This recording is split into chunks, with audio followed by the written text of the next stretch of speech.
दोस्तों बिहार अध्यापक भर्ती 4 तैयारी करवाई जा रही है। आज हम लोग मॉडल पेपर नंबर दूसरा प्रैक्टिस सेट नंबर दूसरा करने जा रहे हैं।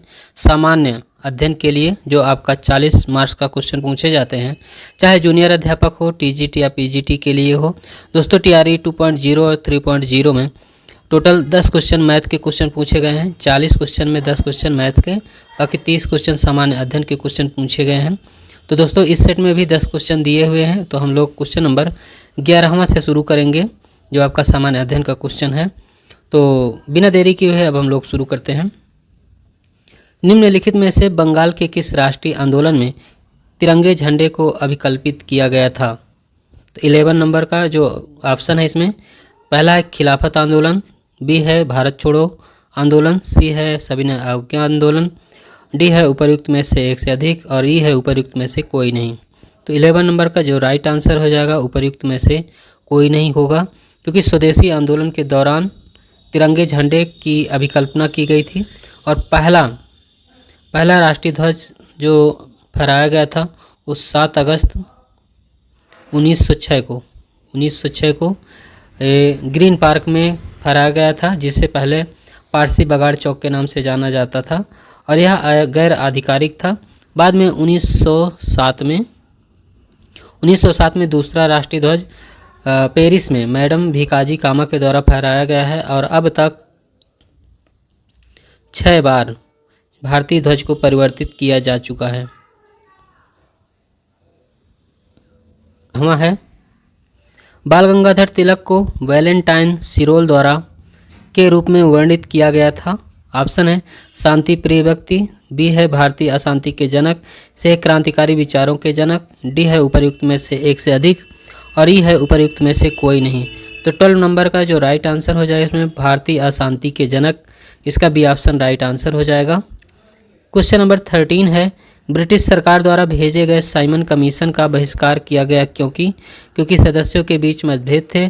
कमीशन में कोई भी भारतीय सदस्य नहीं था। कमीशन ने भारत की वित्तीय स्वतंत्रता पर अंकुश लगाया। उपर्युक्त में से एक से अधिक, उपर्युक्त में से एक कोई नहीं। तो इसका 13 नंबर का जो राइट आंसर हो जाएगा बी ऑप्शन सही है। कमीशन में कोई भी भारतीय सदस्य नहीं था, क्योंकि उसमें सभी स्वैत सदस्य थे, यही कहकर इसका विरोध किया गया था। क्वेश्चन नंबर 14 है पहला मुस्लिम शासक कौन था जिसका साम्राज्य भारत के सुदूर दक्षिण सहित लगभग संपूर्ण भारत में फैला था? ये ऑप्शन है अलाउद्दीन खिलजी, बी है गियासुद्दीन बलबन, सी है फिरोज शाह तुगलक, डी है उपर्युक्त में से एक से अधिक, और ई है उपर्युक्त में से कोई नहीं। तो 14 नंबर का जो राइट आंसर हो जाएगा ए ऑप्शन इसका सही है, अलाउद्दीन खिलजी। क्वेश्चन नंबर 15 है निम्नलिखित में से किस खगोलीय पिंड का सैरन नामक एक प्राकृतिक उपग्रह है? ऑप्शन है मंगल, बी है हेमिया, सी है प्लूटो, डी है उपर्युक्त में से एक से अधिक, और ई है उपर्युक्त में से कोई नहीं। तो 15 नंबर का जो राइट ऑप्शन हो जाएगा उसका सी ऑप्शन सही है, प्लूटो इसका राइट आंसर हो जाएगा, क्योंकि वर्ष 2006 में ईस्वी में प्लूटो को सौरमंडल मंडल में 3 अन्य पिंडों के साथ वर्गीकृत किया गया था जो प्लूटो के समान छोटे आकार के हैं। सेरेस, मैकमैन और एरिस वर्ष 1930 ईस्वी में क्लाइड टाम्बो द्वारा खोजे गए प्लूटो को सौरमंडल के 9वें ग्रह के रूप में अपनाया गया था। बाद में 2006 में इसको हटा दिया गया। दोस्तों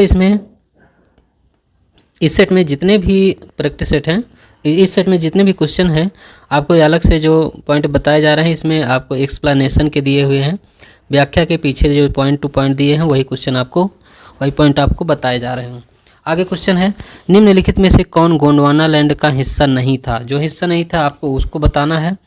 तो इसमें ऑप्शन है यूरोप, बी है भारत, सी है दक्षिण अफ्रीका, डी है उपर्युक्त में से एक से अधिक, ई है उपर्युक्त में से कोई नहीं। तो 16 नंबर का जो राइट आंसर हो जाएगा यूरोप इसका सही आंसर हो जाएगा। आगे क्वेश्चन है भूकंप के संदर्भ में निम्नलिखित कथनों पर विचार कीजिए। पहला है वह स्थान जहाँ से भूकंप की ऊर्जा निकलती है उसे अवकेंद्रण कहा जाता है। दूसरा है भूतल पर वह बिंदु जो उद्गम केंद्र के समीपतम होता है अधिकेंद्र कहलाता है। तीसरा है अधिकेंद्र बिंदु होता है जो भूकंप के उद्गम के केंद्र के नीचे होता है। तो इनमें से कौन सा कथन सही है? तो 17 नंबर का जो राइट आंसर हो जाएगा इसमें डी सही है, उपर्युक्त में से एक से अधिक इसका राइट आंसर है। क्वेश्चन है 18वां निम्नलिखित में से कौन सा दर्रा भारत, चीन और म्यांमार के त्रिजंक्शन सीमा पर स्थित है। ऑप्शन है वम, बी है खारदूंग, सी है दीपू और डी है उपयुक्त में से एक से अधिक और ई है उपयुक्त में से कोई नहीं। तो 18 नंबर 18वें नंबर का जो राइट आंसर हो जाएगा इसमें सी है दीपू, इसका राइट आंसर हो जाएगा। क्वेश्चन नंबर 19वां है। 19वां में जो दिया हुआ है, संविधान की प्रारूप समिति के अध्यक्षता किसने की थी? ऑप्शन है बी आर अम्बेडकर, बी है जवाहरलाल नेहरू, सी है बीपी मेनन, डी है उपयुक्त में से एक से अधिक और ये है उपयुक्त में से कोई नहीं। तो 19 नंबर का जो राइट आंसर हो जाएगा बी आर अम्बेडकर, इसका राइट आंसर है। क्वेश्चन नंबर 20वां है। भारतीय संविधान के किस अनुच्छेद में कहा गया है कि सर्वोच्च न्यायालय अभिलेख न्यायालय होगा? ऑप्शन ए है अनुच्छेद 135, बी है अनुच्छेद 131, सी है 129, डी है उपयुक्त में से एक से अधिक और ई है उपयुक्त में से कोई नहीं। तो 20 नंबर का जो राइट आंसर हो जाएगा इसमें अनुच्छेद 129 इसका राइट आंसर हो जाएगा। क्वेश्चन है भारतीय संविधान का अनुच्छेद 80 राज्यसभा में सदस्यों की अधिकतम संख्या को कितनी निर्धारित करता है?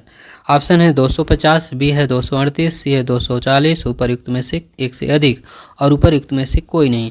तो 21 नंबर का जो राइट आंसर हो जाएगा इसका ए ऑप्शन सही है, 250 इसका सही आंसर हो जाएगा। क्वेश्चन है लोक अदालतें किसके अधीन बनाई गई हैं?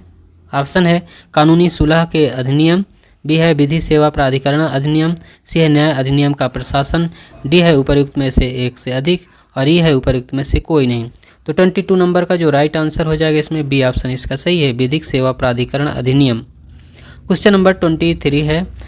किस भौतिक मात्रा सीमेंस में मापन किया जाता है? ऑप्शन है विद्युत विभव, बी है विद्युत चालकता, सी है चुंबकीय प्रवाह, डी है उपयुक्त में से एक से अधिक, यह है उपयुक्त में से कोई नहीं। तो 23 नंबर का राइट आंसर हो जाएगा इसमें विद्युत चालकता सही आंसर है। नाभिकों के रेडियो एक्टिव क्षय के दौरान निम्नलिखित में से कौन सी वैद्युत चुंबकीय तरंगें उत्पन्न होती हैं?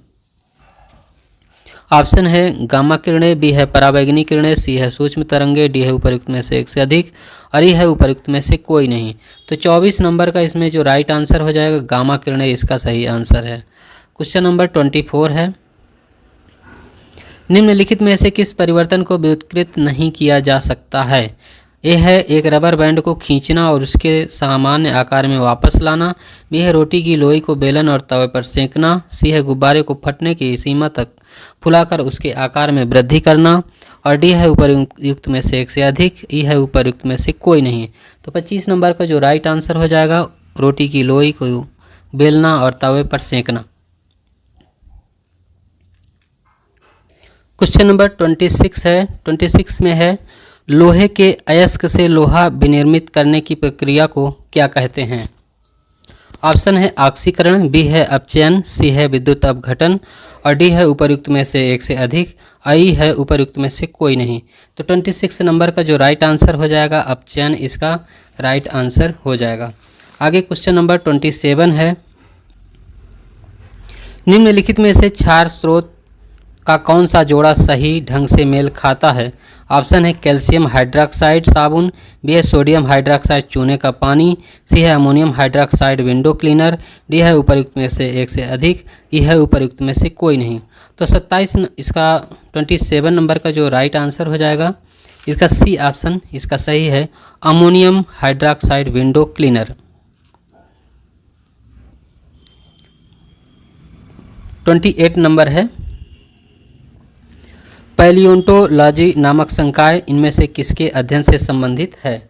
ऑप्शन है पृथ्वी के आंतरिक भाग, बी है जीवाश्मों के आधार पर पृथ्वी पर जीवन के इतिहास, सी है चट्टानों की प्राचीनता, डी है उपयुक्त में से एक से अधिक, ई है उपयुक्त में से कोई नहीं। तो 28 नंबर का जो सही आंसर हो जाएगा जीवाश्मों के आधार पर पृथ्वी पर जीवन के इतिहास। नाभिक के अतिरिक्त निम्नलिखित में से किस कोशिकांग में डीएनए उपस्थित होता है? ऑप्शन है कोशिका द्रव्य, बी है गोल्जी काय, सी है माइटोकॉन्ड्रिया, डी है उपयुक्त में से एक से अधिक और ई है उपयुक्त में से कोई नहीं। तो 29 नंबर का जो राइट आंसर हो जाएगा इसमें सी ऑप्शन राइट आंसर है, माइटोकॉन्ड्रिया।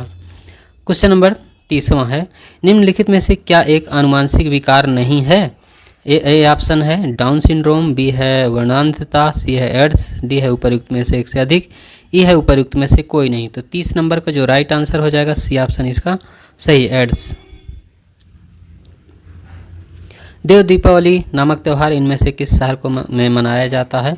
तो 31 नंबर का राइट आंसर हो जाएगा ये वाराणसी, इसका सही आंसर हो जाएगा। क्वेश्चन नंबर 32 है विचुंडो नृत्य संबंध निम्नलिखित में से मुख्यतः किस राज्य से संबंधित है? ऑप्शन है नागालैंड, बी है गोवा, सी है गुजरात, डी है उपर्युक्त में से एक से अधिक और ई है उपर्युक्त में से कोई नहीं। तो 32 नंबर का राइट आंसर है इसका सी ऑप्शन गुजरात, इसका सही ऑप्शन हो जाएगा।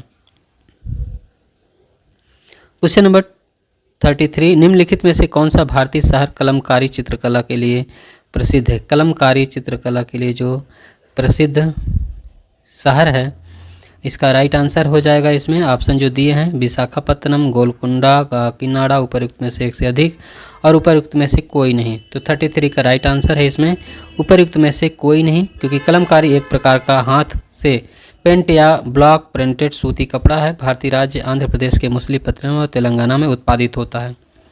महाराष्ट्र में जो चित्रकला है वारली, पिंगुली चित्रकारी और आंध्र प्रदेश में लेपाक्षी चित्रकला, कलमकारी और सवारा। मणिपुर में खम्बाना, काओ और फाबा और पश्चिम बंगाल में डोकरा, कालीघाट चित्रकारी। क्वेश्चन नंबर 34 है 11 जुलाई को प्रत्येक वर्ष के रूप में मनाया जाता है। तो 34 नंबर का जो राइट आंसर हो जाएगा ए ऑप्शन इसका सही है, विश्व जनसंख्या दिवस। निम्नलिखित में से कौन सी संस्था वर्ल्ड बैंक के नाम से भी जानी जाती है? तो 35 नंबर का राइट आंसर हो जाएगा international bank of reconstruction and development. Question number 36 है निम्नलिखित नदियों में कौन बिहार का शोक के रूप में कुख्यात है? तो 36 का जो राइट आंसर हो जाएगा सी ऑप्शन इसका सही आंसर हो जाएगा। बिहार का शोक कोसी नदी को कहा जाता है। कोसी एक पूर्ववर्ती नदी है। इस नदी का उद्गम स्थल हिमालय पर्वत में गोसाई धाम है। निरंतर मार्ग परिवर्तन की प्रवृत्ति के कारण ही इसे बिहार का शोक कहा जाता है। क्वेश्चन है 37 है निम्नलिखित में से कौन सा जिला सबसे अधिक घने पतझड़ वाले वन क्षेत्र से घिरा है? कुछ ऑप्शन है पश्चिमी चंपारण, बी है गया, सी है कैमूर, डी है उपर्युक्त में से एक से अधिक और ई है उपर्युक्त में से कोई नहीं। 37 का राइट आंसर हो जाएगा ए ऑप्शन है पश्चिमी चंपारण। बिहार के उस क्रांतिकारी के नाम बताइए जिसने सितंबर 1928 में हिंदुस्तान सोशलिस्ट रिपब्लिकन आर्मी की बैठक में भाग लिया था। 38 का राइट आंसर हो जाएगा उपर्युक्त में से एक से अधिक। चंद्रशेखर आजाद, सचिन नाथ सन्याल, जोगेश चंद्र चटर्जी, रामप्रसाद बिस्मिल, फणींद्रनाथ घोष आदि क्रांतिकारियों ने 1924 में हिंदुस्तान रिपब्लिक एसोसिएशन की स्थापना में भाग लिया। साथ ही 8 सितंबर 1928 को दिल्ली के फिरोज शाह कोटला मैदान में आयोजित सभा में इन्होंने इस संगठन का नाम बदलकर हिंदुस्तान सोशलिस्ट रिपब्लिक एसोसिएशन रख लिया। आगे क्वेश्चन नंबर 39 है किस जिले में बिहार का सबसे बड़ा वाटलिंग प्लांट स्थापित किया जाएगा? 39 का राइट आंसर हो जाएगा बेगूसराय। क्वेश्चन नंबर 40 है बिहार के कितने पुलिस रेंज विधि विज्ञान प्रयोगशाला का निर्माण किया जाएगा? 40 नंबर का राइट आंसर हो जाएगा 9। तो दोस्तों आज हम लोगों ने प्रैक्टिस सेट नंबर 2 फिनिश कर लिए हैं। आपको नेक्स्ट सेट आपको प्रैक्टिस सेट नंबर 3 प्रोवाइड किया जाएगा जो बिहार अध्यापक भर्ती 4.0 के लिए चाहे जूनियर हो, टीजीटी, पीजीटी सभी के लिए महत्वपूर्ण है।